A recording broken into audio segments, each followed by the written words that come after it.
All right, I pulled my serial comics out of storage, and I guess we'll do this in kind of chunks. So this first chunk is going to be my Joe Madureira collection. I believe this is Joe Mad's first published work, and that's the reverse cover of this. What is this? Marvel Presents 87. None of the interior done by him. Covers by Sam Keith, who's the creator of the Max. Really interesting how different this looks from kind of his later work. So yeah, so this is the Joe Mad work. Even this early on, like, was he 16 years old at this point or something? Even this early on, you can almost kind of recognize it as Joe Mad. Okay, so we got that.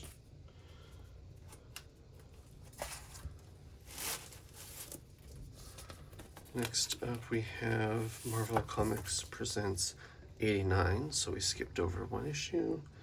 Looks kind of like Sam Keith again. And yeah, it looks like it's the reverse cover again. You can see even this early signature of his, Madureira.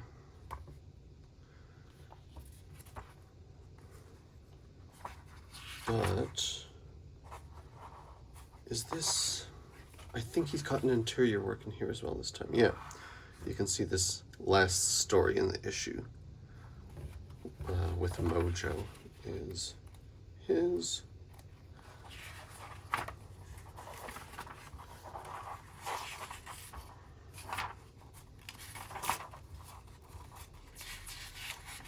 So very brief.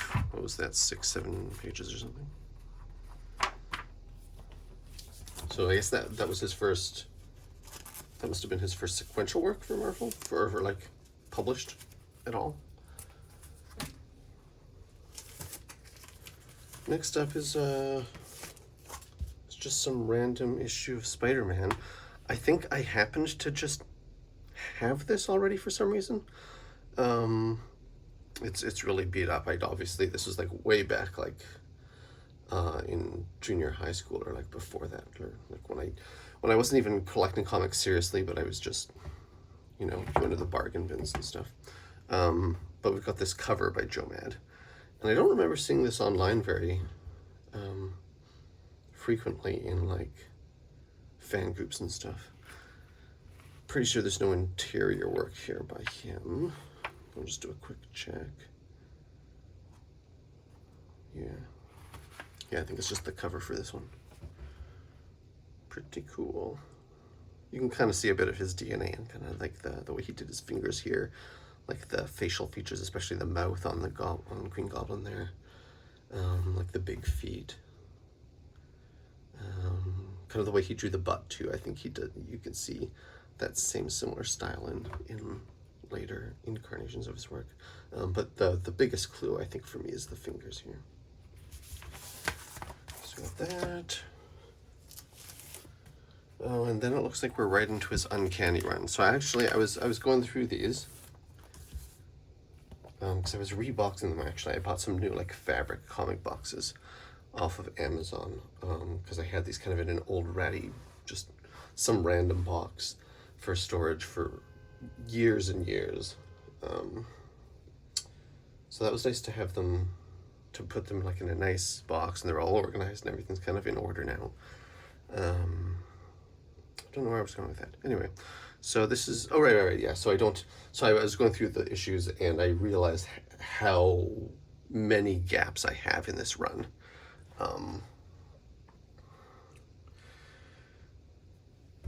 But we'll go with what we've got. So the first one I've got is 312. I should have actually pulled up a list of like what issues he did so I could kind of comment on what I'm missing, but wow. Even this early stuff, like look at all that detail. And the style is just like, yeah.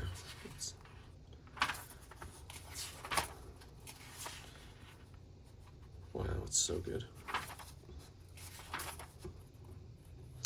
I've got as well his, there's a, oh, well, that's just like actually stapled in. There's a, oops,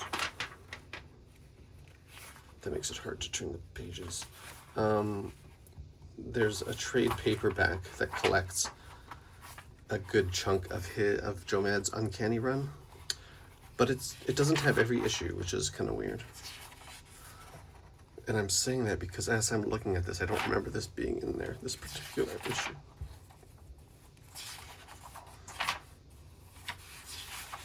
Lots of ads, wow.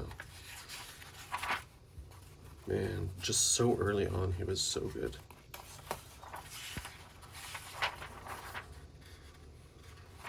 I would love to see like examples of his work from before he actually worked for Marvel. To see the progress, because it's crazy that he was at 16 years old, he was this good. Well, I guess this would have been a couple of years in already, but even from the Mojo story from Marvel Presents, like, that's crazy at that age. And way back then when there was like no internet to kind of use as reference or like community for feedback or anything, you know, like he was just doing this on his own.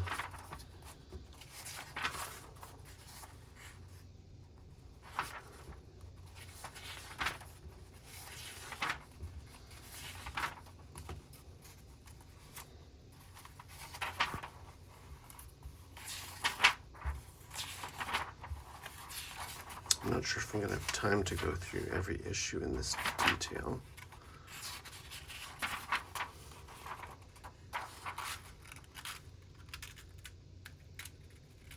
I don't like that sound. Oh, okay.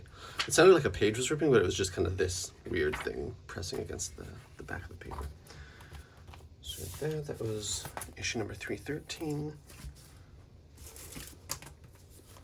Yeah, and then so we jumped to 317. So I know he didn't do every issue consecutively for his whole run. There were gaps, but I believe in addition to the gaps where he didn't do pencils, I'm also just missing issues.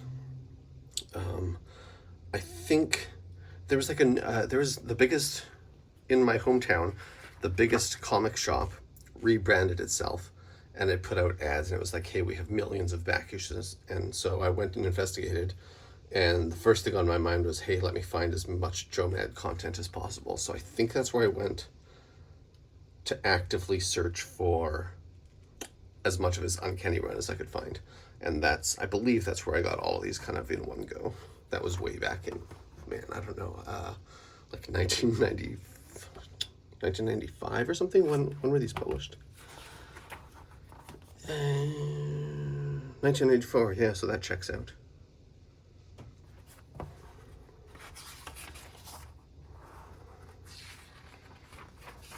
Or maybe it might have been a couple years later. So I don't think I discovered Joe Mad until, right, like I said previously, Uncanny 346. So yeah. So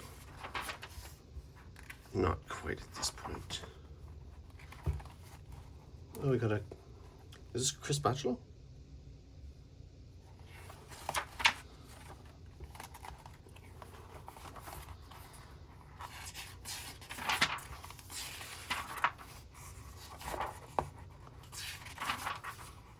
Not sure what I can say about these.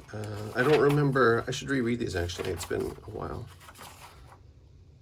Is that Blink from Age of Apocalypse? It's been a while. Maybe not. Maybe that's not right. Did this come? I don't remember. Yeah. So I have I've got what is it? I think it's Astonishing X-Men. His Joe Mad's Age of Apocalypse run. The 4 issues. But I can't remember offhand at what point, because I think all of the main Marvel titles were interrupted for Age of Apocalypse to happen before like the timeline was reset, and then it just continued. So I can't remember at what point that was. This isn't, so the cover's Joe Mad, but it kind of looks more like a Whilce Portacio. Is that how you say his name? Did he not? Did Joe Mad not do interiors on this one? Oh, I guess not. Okay. So it looks like just the cover on that issue. So that's one of those gaps, I guess, that I was referencing.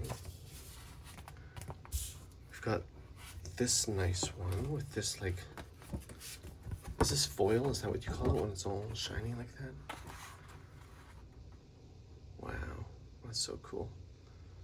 That's Marrow. Did he create Marrow? Or like did Scott Lobdell, the writer that he worked with on this run? I remember she was like the primary villain in that issue I was referencing, 346.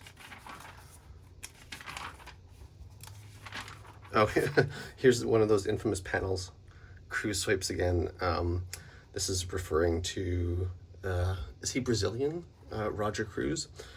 So he was one of the first comic artists to openly kind of copy Joe Mad's style. And there was a website back in the day called, what was it? Was it called Daily Swipes or something? Daily Comic Swipes, something like that. And it would feature panels and pinups and things where one artist very blatantly kind of copied from another. And Roger Cruz was like the majority of the content on that site because he would take so many poses from Joe Mad's work and just rework them into his own comics. And he was also actually on, he was also actually on Age of Apocalypse. He did X-Men Omega, I think. That was like the closing issue for the whole series. And then I actually subscribed to, after Age of Apocalypse, I think that's when the X-Men series started with Nathan Summers. And he was on that, and I remember I subscribed to that title. Oh, oops, I missed this when I pulled it out.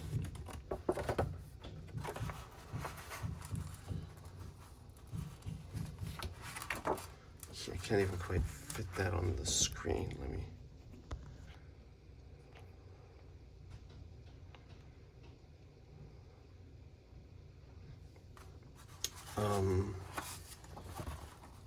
What was I saying? I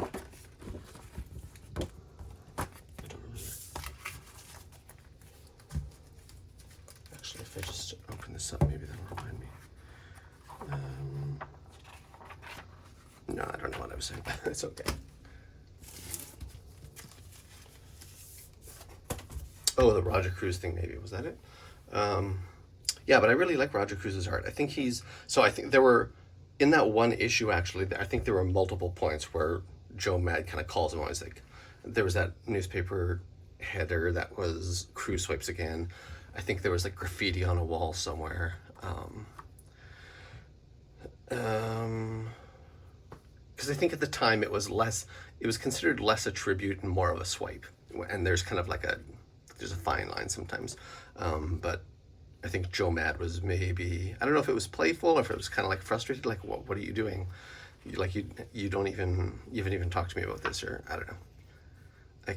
He talked about it in multiple interviews, including the recent Ink Pulp podcast episode. And I think actually in that podcast episode he was saying he was looking back and he was kind of like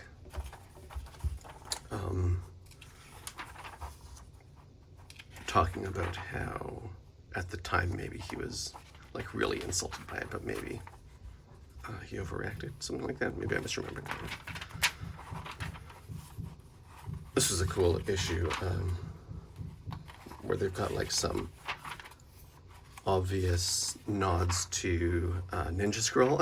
And I know there was the multiple Wizard interviews with Joe Mad, but there was one where he cited Ninja Scroll as a major influence. And this this character with the staff with the rings. That's like straight out of that anime movie. Great movie, by the way, if you haven't seen it. So that was fun to get like that kind of ninja theme for that, with like Ninja Wolverine and stuff. Okay, we got issue 340 with Iceman and his dad, I remember. Ooh, so good.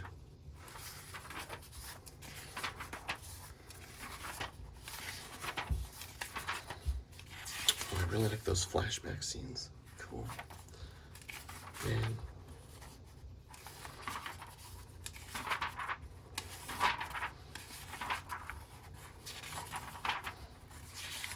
And I like when he does like this kind of, you know, like this thicker outline on a figure. That's so cool. Especially when it's like spanning multiple panels, as if that outline is the equivalent of the panel border, but on the single character as the panel. That's really cool. Here it is again. You don't see that too much from him actually in his modern work, like Battle Chasers and Onward. But I always really like when artists pull that off. Is that like I guess that's like an Art Nouveau thing, like a Alphonse Mucha.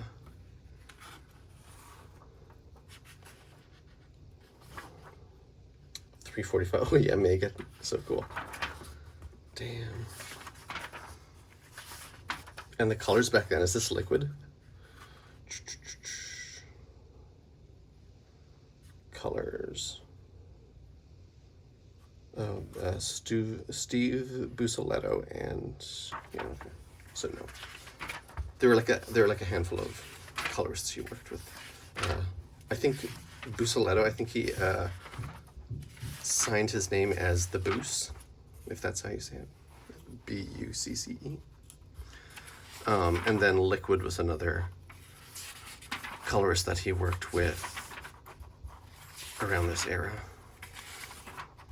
And I don't know if that referred to like a single person or like a collective or something. Oh, this is no longer Joe Mad, so we don't care.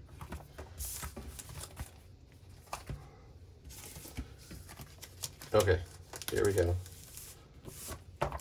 346. This is the issue that got me into comics, that got me into art, that inspired me to like go to art school. Up until this point in my life, I was collecting comics, but like I said in a previous video, it was just because that's something that my brother did. I just collected what he did.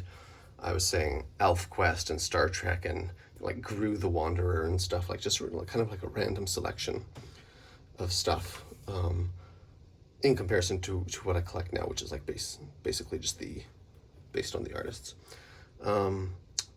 So yeah, so my cousin was coming to visit just randomly one day, and he had picked up this issue on the way. He like just bought it at 7-Eleven or something. Yeah, the Boos. He'd picked it up at 7-Eleven. He came over and he was like, we were just hanging out, and he was, oh, I always love this panel. It's so cool. He's got the thick line there to show it's like the last in the sequence. Again, I had like a fan website back in like late 90s, early 2000s, where I like scanned all of this amazing art and put it online and stuff. And oh man, I missed that. But yeah, so he came over. He just bought this comic, and he was looking it over in front of me. And he showed me, and I was like, oh my God, this is amazing. This is the best thing I've ever seen in my life. Like, can I buy this from you? And he was like really hesitant because obviously he had just bought it himself. But I like offered him like twice what the price was, which, I mean, it was like $10 or something maybe.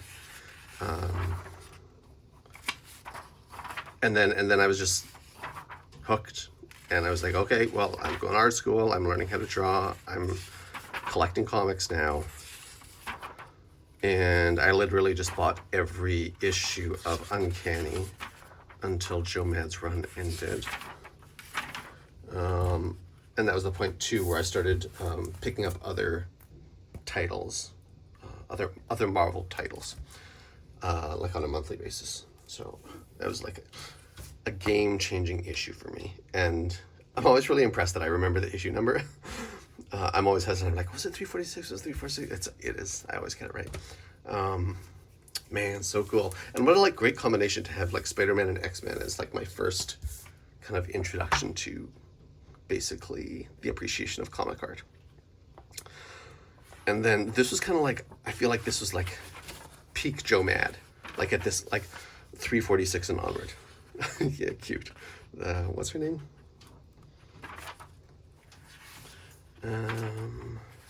Man, so good.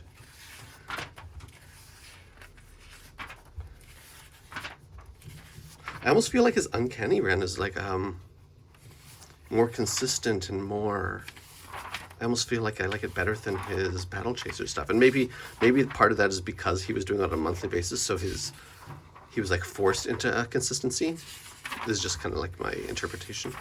Whereas with Battle Chasers, he had the freedom to take his time, and so like I was saying, he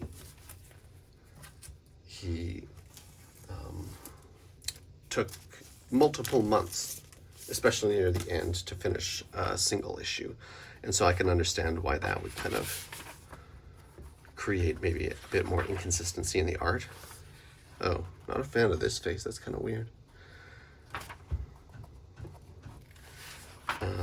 So yeah, actually, as I'm saying that out loud, that kind of maybe tracks for why I'm seeing that in Uncanny and not as much in Battle Chasers, the consistency of style. Although actually, as I'm looking at this, I'm seeing some kind of like this face. Wouldn't have guessed that was Joe Mad, but for the most part, I guess. And like the how would you say it? Like dynamism, the poses and the composition and perspective and everything. Here we've got Maggot again. Psylocke. This is 349. Oh yeah, they had this cool like kind of recap thing. Nice. I liked when they introduced that. That was really, really helpful.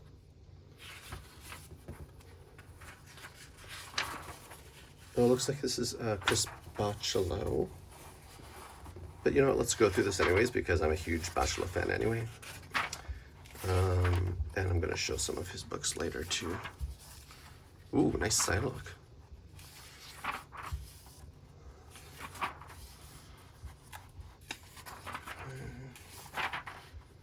Cool. More Psylocke. The Nanny. Oh, is there no Joe Mad in there at all? Okay, that's fine. I wasn't a huge fan of Bachalo, like, until much later. Like, I really like that style of his, actually. But even now, I don't like revisiting kind of like his Generation X era. It just doesn't appeal to me personally as much as his recent work on, like, Spider-Man and Doctor Strange and stuff. All right, here we got the, what do they call it? Yeah, the Spectacular 350. So yeah, so again, we've got like this shiny cover. Oh my God, is there a back to this also? No back. Okay, so it's just the 3-page spread. Dude, wow, that is so fantastic. Wow. I could just stare at that for hours. That's amazing. Wow. The Morlocks, is it? Cool. That the kind of, I guess you can't really see it too much from a flat video, but like when you turn it, like the whatever you call that effect on Sabretooth's fur, that's so cool.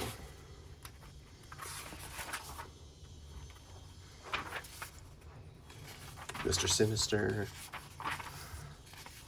Oh man, Final Fantasy VII at the time. Oh man, that's a big influence on Joe Mad too. Actually, he loved Final Fantasy VII.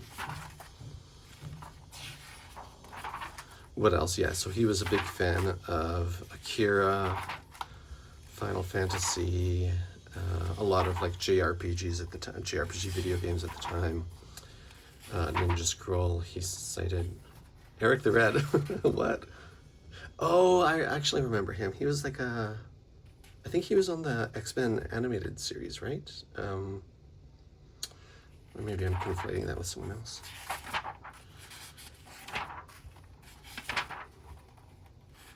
Didn't he have like some interaction with the Star? Is it Starjammers? Like Cyclops' dad, Corsair, and Black. What was his name? Like Banshee's evil brother or something. Am I remembering that right? Black. I want to say Black Adam, but I know that's DC. Anyway. Oh man, what an issue.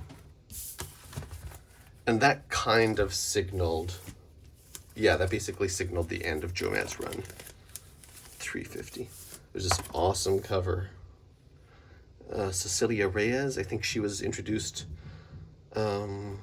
semi-recently, I forget. Was that Carlos? How do you say his name? Pacheco? And we got Pyro from the Brotherhood of Mutants. And then, yeah, I don't know who the artist is on this. I'm not a big fan of whoever that is. Just double check that there's no Joe Mad like in the back or anything. Doesn't look like it. So he just did Daredevil. So he just did the cover. I really like this cover. And if I recall, if you look closely, I don't think this was inked. I think this is colors straight over the pencils. And I I remember really liking that effect. It's like not quite black. It's like a kind of dark gray, and there's a little, like you can see a bit of the texture and stuff. And actually, you can actually see there's like this little square around Pyro's hand for some reason. And I wonder if that was some kind of, kind of comes down like to here. Like some kind of residual effect from the flare and the coloring on this, like this light source. Kind of weird that was missed. All right, and then we'll do one more for this video. Yeah, so this is the end of Uncanny. Maybe I'll do the Astonishing as well. So this is just straight into Bachalo, cover by Bachalo, interiors by Bachalo. And it was at this point that I just stopped my subscription to Uncanny. I wish I kept it up because now I'm looking at this Bachalo and I'm like, wow, this is so good. I don't think I have this particular issue in any of the various trade paperbacks of his X-Men work.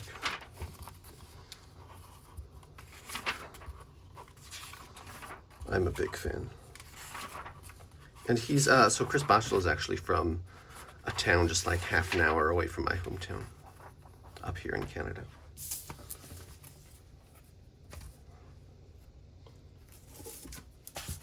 All right, so like I said, we'll go into Astonishing X-Men. This is his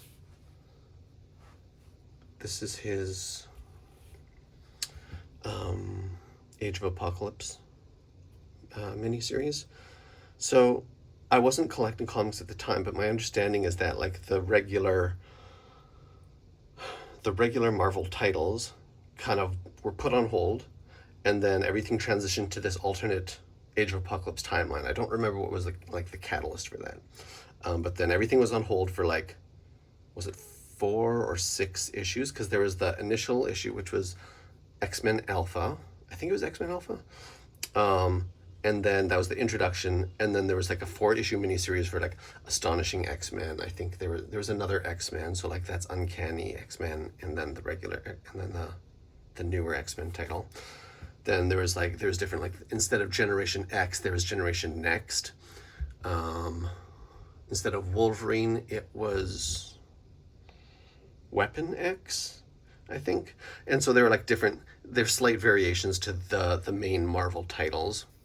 And they all kind of like tied in together, so you kind of had to buy them all, and the characters would jump across series to series, and then it was all kind of end capped by X-Men Omega, which is the one I was talking about that was art by Roger Cruz, and then when it closed, I think it just reverted back to the original timeline, and that just kind of carried on. And I don't remember, because I wasn't collecting at the time, I don't remember what effect that had on the story. Like if things carried through. Like there was, like I was talking about, the X-Men series that I think started after that, because what did Nathan Summers escape from Age of Apocalypse, and then he was like coexisting with, like, was Cable out at the same time, like, so X-Men.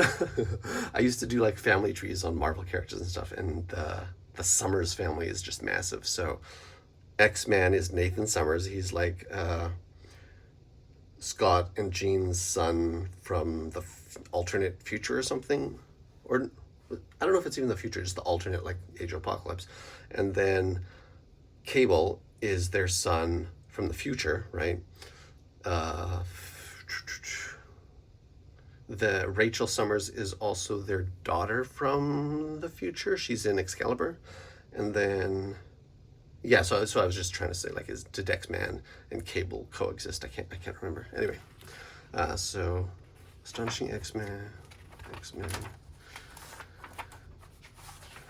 Yeah, so Xavier's dead and Magneto leads the X-Men. Is that what was going on? So this would have been actually much earlier in the Uncanny one, because I can tell just from the style. This is more in line with his earlier stuff, maybe like shortly after his Deadpool run. It's a very kind of similar style to that, less so than the recent Uncanny issues I was just showing.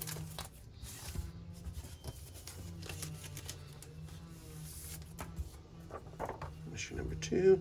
So we got Sabretooth and, well, there's Blink. So yeah, that does look like Blink, right, from what I was showing before. So that must have been post Age of Apocalypse, and Blink, yeah, I guess we know that Blink survived Age of Apocalypse. I don't remember how, but we've seen her in other stuff, right? So yeah, so there's Sabretooth, but also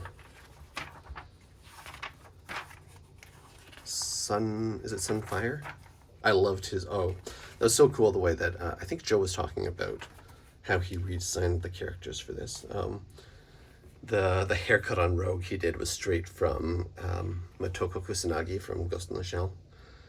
Oh man, the Sunfire design is so cool. No, not Chameleon, Morph, right? I confuse him because he looks like Chameleon from Spider-Man, just like the blank white face. It's kind of a silly Apocalypse pose. Yeah, so Sabretooth's got like his, I don't know where he came from, but he's got like this little guy that's like a mini Sabretooth called Wild Child. They're like chained together or something. I don't know what the story was behind that. I really need to reread Age of Apocalypse. Oh, and then Holocaust was like, what, Apocalypse's right-hand man or something?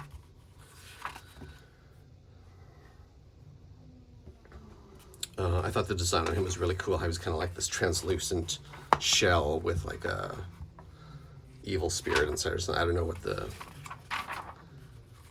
actually was. I always really liked this pose with the massive muscles and teeny head, and just like the three-dimensionality of like how the rib cage is like popping out, and his abs are kind of recessed like that a bit.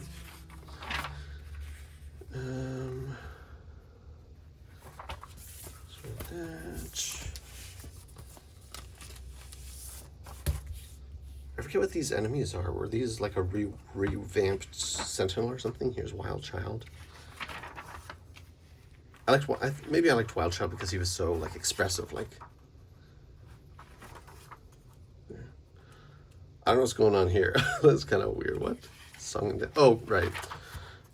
That's why, because it's not Holocaust. It's Morph. Cool.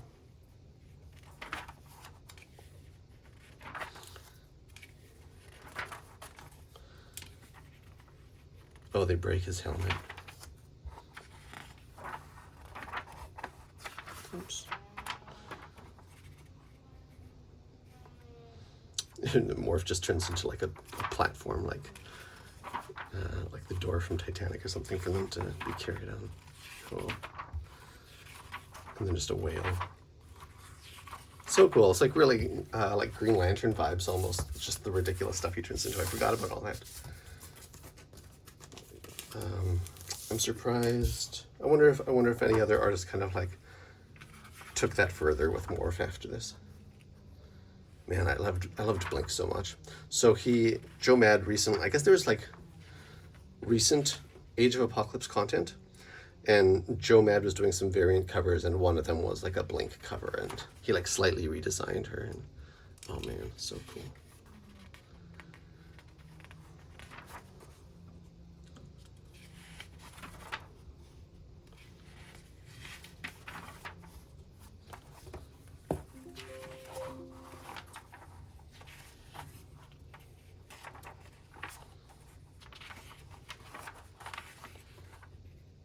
Cool. Just a giant brick. Nice team pose.